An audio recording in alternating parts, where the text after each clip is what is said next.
I feel like I've talked about this before, but in this episode, we're going to be talking about what I think is the core. If you rip away everything else, I think this is the bedrock, the core of writing. This is at the ground level what we are writing for, or why we are writing, or what we're trying to do when we are writing.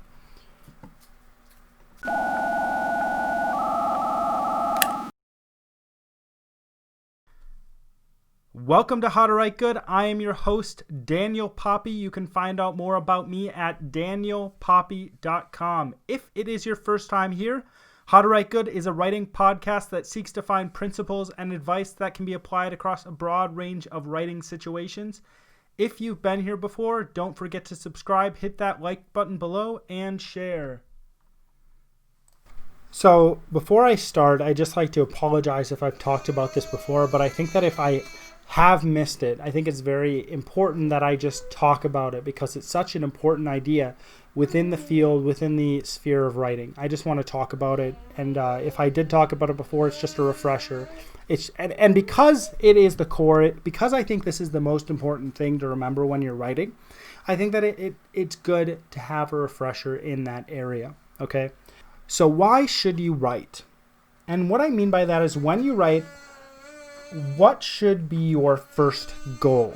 There's one thing in classic rock that really annoys me, and probably annoys me because I do write and I try to convey specific things to people in a way that they're going to understand, and I do it almost on a daily basis. One thing that really annoys me in classic rock is one particular thing the Beatles did at a certain point in their careers, if you want to call it that. The Beatles put in pointless lyrics to their songs.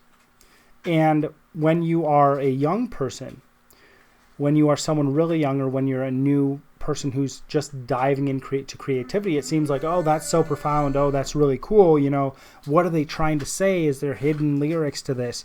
And when you get older, you suddenly realize that they're just putting in nonsense. They're just talking about nonsense.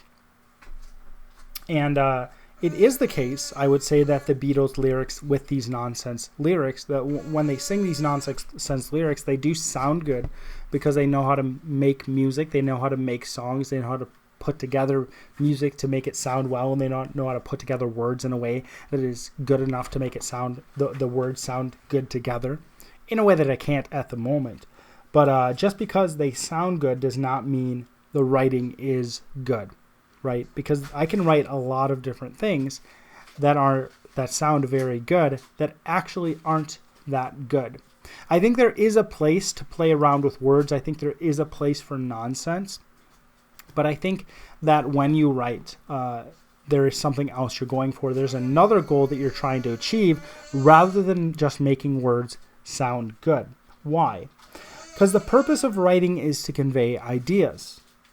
I think that is the basic purpose of writing. And if your words don't match the language, or they don't match of how the language works, or if you're just communicating nonsense with your words, if you don't know how the language is used, if your words make no sense within the context of the language, you aren't communicating anything.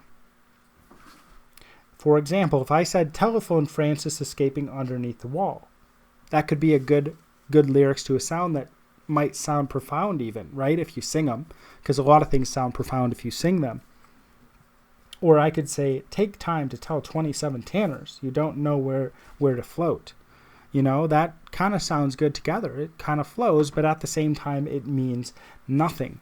It has no meaning. And when we talk, why do we talk? Well, some people talk to entertain themselves, but in the end, we talk to convey meaning. We talk to convey our realities to one another. And I'm not just talking about conveying realities in the subjective.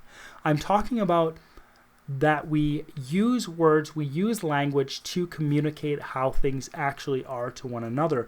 We use words as a tool to get closer to what the truth is, in the subjective sense, in the experiential sense, as well as the truth in the absolute truth, like truth that does not change despite the experiences, despite what we've been through.